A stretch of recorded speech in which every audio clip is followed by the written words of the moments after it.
The rise of male plastic surgery. Yeah, more guys are getting plastic surgery. We're going to talk about it. And as well as boys, the men are wearing shapewear. Yes, y'all may have seen the big Kim Kardashian Skims blow-up doll in Times Square. Some scientists dug the deepest hole ever, boys. And apparently they started hearing some terrifying sounds from the hole. Yeah, looking back is a funny thing. As long as we're looking back to learn, we're good. If we're looking back to torture ourselves, that's where looking back really becomes a problem. I have a sign in my gym here, my basement, that the last thing you see when you go up the stairs is a sign that says, the only time we look behind us to see how far we come. Like I had a completely different routine yesterday morning and even this morning, because if I don't make changes, I'm still gonna get the same results. If you do the same thing, you're gonna get the same results. It's just history, dude. It's absolute history. I believe I'm really good at seeing the future, reflecting on the past, feeling what time feels like, and then making changes along the way. Sometimes people think, what can I do in the gym to get this 2.5 pounds? What? Your effort needs to not be in the gym. It needs to be on your sleep, needs to be on your diet. But then when you go down on the bench and you go, I can do a 225-pound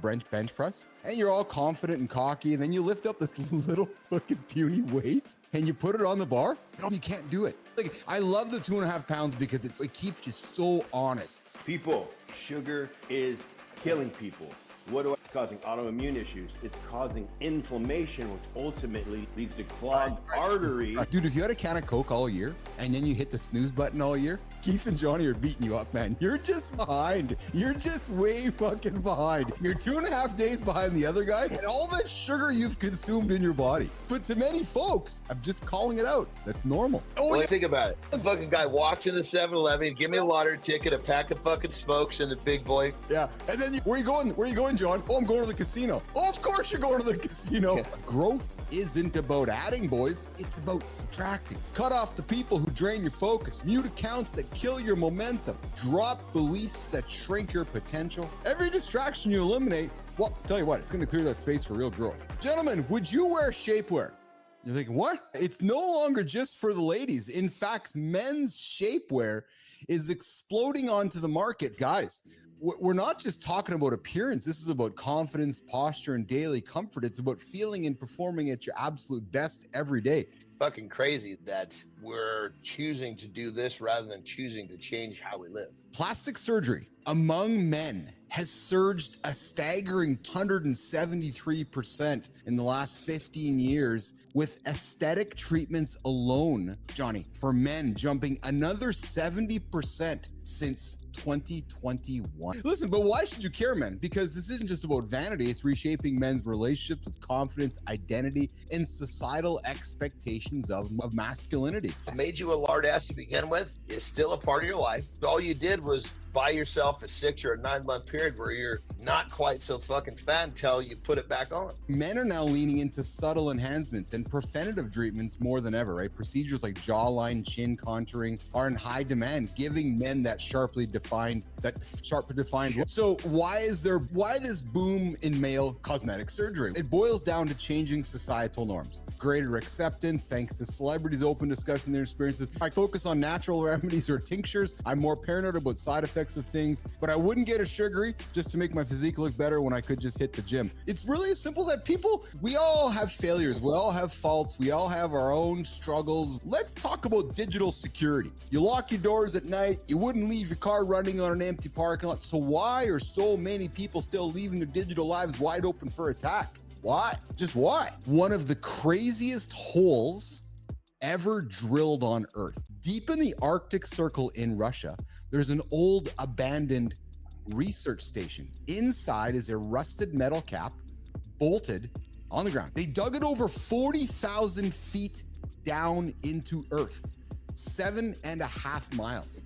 They hit 350 degrees, 56 degrees Fahrenheit. Not enough to turn the rock into sticky. It was hot enough to turn the rock into a sticky plastic-like mess. Drill bits started failing. Equipment couldn't handle it. They had to stop. And then, get this, my friend, they started hearing these sounds, these screams, these hollowed sounds from the bottom of this hole. I'm the only human being right now on the planet. Look around right here with all these sharks. It's just me in the bottom of the ocean. Just look it up. It's just me in the ocean with sharks. When the ocean gets pissed off, nobody or nothing is safe.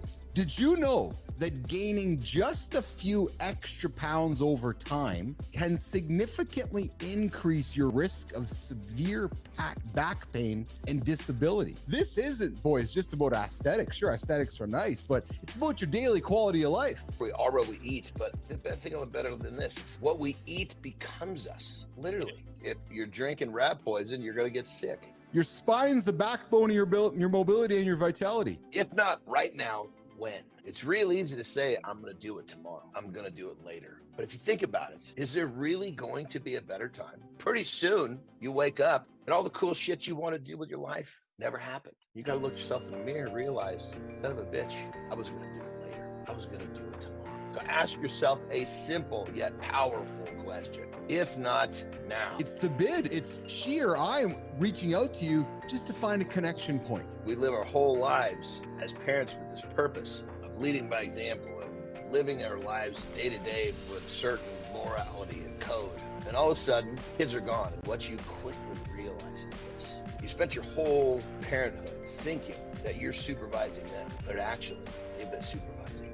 Because once that shit is gone, it's like, holy Christ, I could do whatever I want. You don't fucking brush your teeth, you're gonna lose your fucking teeth. Yes. It takes 5 fucking minutes. Do you want to spend time with the person standing in front of you or the person on the other end of this fucking screen? I've heard 75% of the time is spent by the age of 12. The reality is that as they get older, less and less, right? And all we got to do is look at our parents, right? What I love about this though, boys, this is a great example of positively, proactively living life. Some of the beliefs we have, we believe that you got to have non-negotiables. You got to start your day taking care of yourself.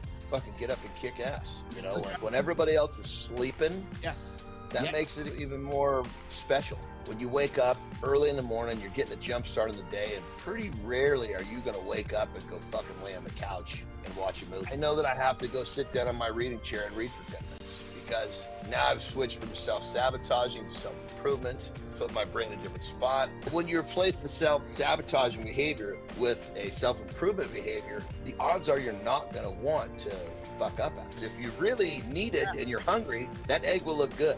If you're not hungry, that egg doesn't look very good right now. It's also the fucking time of day. You eat that fucking grape pre or post workout. I'm fucking more human as it gets.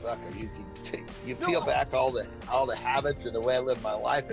All of this shit was just to keep me par. And then I just figured out a way to make it. Now I'm a birdie golfer. One of the hardest jobs that we have is to learn to manage ourselves. Let's not look at the problem. Let's just fucking blame it on something else. That consistent incremental actions, the essence of our whole idea of just one more, compounds into remarkable change. Maybe by joining us every single morning, you're motivated to do one more call, one more rep at the gym, or one more moment of reflection. Maybe the show is that single commitment that will shape your entire trajectory. What's the one small action that you're willing to commit to every day starting today? You're never far from greatness. You never are. It lies in the next choice, the next action, your next one more. Think about the handsome chief. Think about Johnny. I'm going to think about Johnny now, standing in front of the fridge going, what the fuck am I doing, dumb shit? Exactly.